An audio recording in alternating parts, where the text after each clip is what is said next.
ఒక్క నిమిషం చెప్తున్నట్టు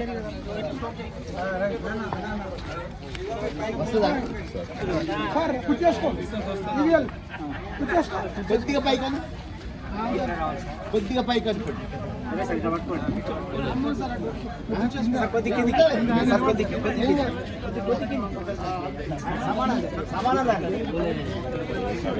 సరిపోతా కాకండి అందరూ చూడండి అమ్మా.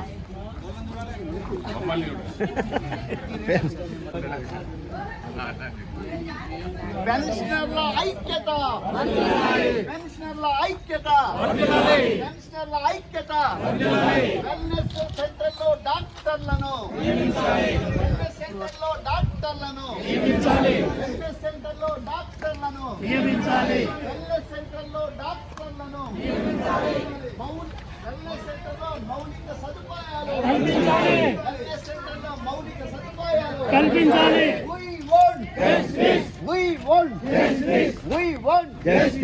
వెల్నెస్ సెంటర్ పట్ల జిల్లా వైద్యాధికారుల నిర్లక్ష్య వైఖరి. నమస్కారం. ఈరోజు మన నిజామాబాద్ వెల్నెస్ సెంటర్ వద్ద పరిస్థితి చాలా దారుణంగా ఉంది. పెన్షనర్లు, వృద్ధులు మందుల కోసము, డాక్టర్ల కోసము ఎండలో పడుతున్న ఇబ్బందులు చూస్తుంటే చాలా బాధేస్తుంది. అందుకే ఇక్కడ పెద్ద ఎత్తున ధర్నా కార్యక్రమం జరుగుతుంది. అసలు ఏం జరుగుతుందో వీడియోలో చూద్దాం. మిత్రులారా, ఇది మన నిజామాబాద్ జిల్లా వెల్నెస్ సెంటర్. నిజామాబాద్ నుండి కామారెడ్డి జిల్లా విడిపోయినప్పటికీ ఇప్పటికీ ఉమ్మడి జిల్లాలోని వందలాది మంది పెన్షనర్లు, ఉద్యోగులు చికిత్స కోసం ఇక్కడికి రావాల్సి వస్తుంది. కానీ ఇక్కడికి వస్తే వారికి ఎదురయ్యేది కేవలము నిరాశే. ఎందుకంటే ఇక్కడ మెడికల్ ఆఫీసర్లు లేరు. కేవలం ఒక డెంటల్ డాక్టరు, మరి ఫిజియోథెరపిస్టు వీరు మాత్రమే ఉంటారు. ఈ సెంటర్ను నిర్వహిస్తున్నారంటే పరిస్థితి ఎంత దారుణంగా ఉందో అర్థం చేసుకోవచ్చు. డాక్టర్ల కొరత వల్ల కేవలం మధ్యాహ్నం 1 గంట వరకే సేవలు అందిస్తున్నారు. దూర ప్రాంతాల వారి కష్టాలు చూద్దాం. వెల్నెస్ సెంటరు లోపల చూద్దాము రండి.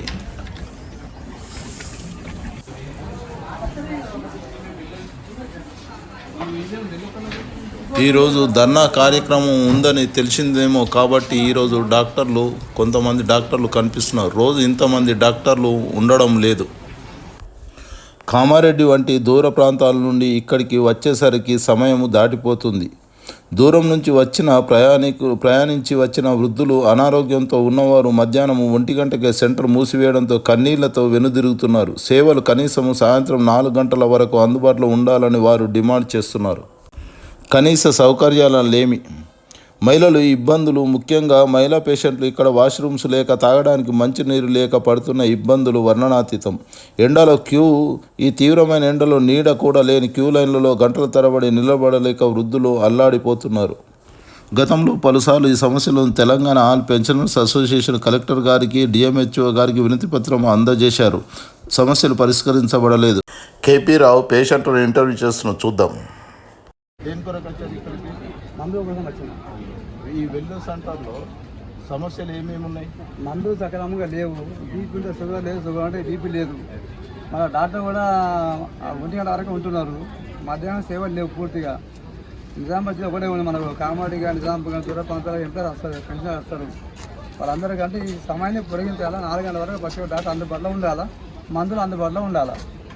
మందులు మొత్తం ఉంటలేవా? మరి అసలే ఉంటలేవు.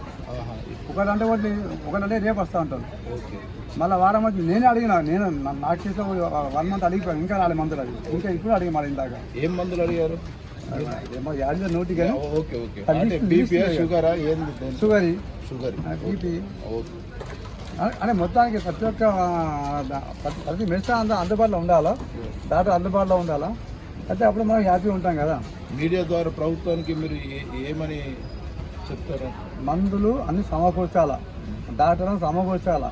1 గంటల టైం అని బంద్ చేసేయాలా, 4 వరకు దాన్ని ఎక్స్టెండ్ చేసేయాలా. ఇక్కడ ఎంబీబీఎస్ డాక్టర్లు ఉంటలేరు అంటారు, నిజమే? డెంటల్ డాక్టర్ ఉన్నాడు, డెంటల్, ఫిజియోథెరపీ వాళ్ళే ఉంటున్నారు. మన డీజీఓ కానీ లేరు మనకు, మన ఎండీ కానీ లేరు, జనరల్ ఫిజిషియన్ కావాలి మనకు, వాళ్ళు లేరు మనకు. ఏదో వెల్నెస్ సెంటర్ నామమాత్రంకే నడుస్తుంది అన్నట్టే కదా. కామారెడ్డి దూర ప్రాంతాల నుంచి వస్తారు, వాళ్ళు వచ్చేసరికి అంటే 1 గంట అయిపోతుంది. 1 గంట నుంచి సేవలు లేవు కాబట్టి 4 గంటల వరకు ఉండాలని కోరుకుంటున్నారా? అంటే అంతకుముందు ఉండే మొదట్లో ఉన్న 4 గంటల వరకు అదే కంటిన్యూ చేసేయాలా, దాని ప్రకారం కొనసాగించే సేవలు అంతా అందుబాటులో ఉండాలా. మాకు కూడా బాగుంటుంది కదా. ఇప్పుడు మేము దూరం కోసం మాకు బస్సు 500 కావాలి, మాకు కామెడీ కోసం 500 బస్సు కావాలి, భోజనం కావాలి, ఇక ఆటోలు రావాలి మళ్ళీ. తెలంగాణ ఆల్ పెన్షనర్స్ అసోసియేషన్ తన హక్కుల కోసం పోరాడుతూనే సమాజ సేవ కార్యక్రమం చేయడంలో ముందుంటుంది. ఈరోజు అసోసియేషన్ తరపున చలివేంద్రం ఏర్పాటు చేశారు. దూర ప్రాంతాల నుండి వస్తారు కాబట్టి నీటి సౌకర్యం కల్పించాలని, త్రాగునీటి సౌకర్యం కల్పించాలనే ఉద్దేశంతో చలివేంద్రం ఏర్పాటు చేశారు. అంతేకాకుండా రిటైర్డ్ పర్సన్ క్యామాజీ పురుషోత్తంరావు ఇక్కడికి వచ్చిన 200 మందికి 200 ప్యాకెట్స్ బటర్ మిల్క్ స్పాన్సర్ చేయడం జరిగింది. తెలంగాణ ఆల్ పెన్షనర్స్ అసోసియేషన్ వారు వెల్నెస్ సెంటర్కు వచ్చిన వారి కోసము చలివేంద్రం ఏర్పాటు చేశారు. ఎండలు మండుతున్న ఇక్కడికి వచ్చిన పేషెంట్స్ గొంతు తడిపేందుకు ఈ అసోసియేషన్ ఏర్పాటు చేసిన చలివేంద్రం ఏర్పాటు కేవలం నీటి సరఫరా కాదు, ఇదొక గొప్ప మానవీయత. సొంత ప్రయోజనాల కంటే సామాజిక హితమే మిన్న అని భావిస్తూ సేవా కార్యక్రమాల్లో అగ్రభాగాన నిలుస్తున్న ఏకైక పింఛన్దారుల సంస్థ. విశ్రాంతి తీసుకునే సమయంలో ఈ పెన్షనర్లు రోడ్డు ఎక్కాల్సిన పరిస్థితి రావడం బాధాకరం. ఇప్పటికైనా ప్రభుత్వం స్పందించి తక్షణమే ఈ సమస్యలకు పరిష్కరిస్తుందని ఆశిస్తున్నారు. లేకుంటే పోరాటం ఉధృతం చేస్తామంటున్నారు. ఈ వెల్నెస్ సెంటర్ సమస్యలు ఉన్నతాధికారుల దృష్టికి మరియు ప్రభుత్వం దృష్టికి చేరేందుకు ఈ వీడియోని షేర్ చేయండి.